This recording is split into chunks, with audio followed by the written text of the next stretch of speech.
श्लोक तुला कळतंय तू काय बोलतोय? रे अभि ऐक ना.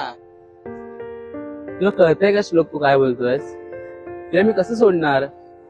अरे भावा, मी तिला स्वप्नात पण सोडायचा विचार नाही करू शकत. त्यामुळे डायरेक्ट म्हणतोय सोड म्हणून तिला. अरे अभि, तिचं तरी प्रेम आहे तुझ्यावर. सोड रे, तुला बोलून काय फायदाच नाही. ती बघ भूमी.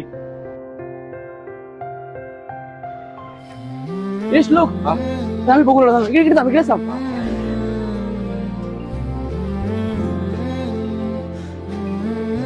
भूमी, भूमी, तुला कळतंय की तू काय वागतेस? तू अशी कशी सोडून जाऊ शकतेस मला? मग तुला माहिती ना माझं प्रेम आहे. अभि मला नाही पाहिजे तू अशी काय. तुझं शप्पा आहे, थांब जरा. तुझं प्रेम नाही राहिलं का माझ्यावर? तुला समजाय समज पण मला नाही बोलायचं.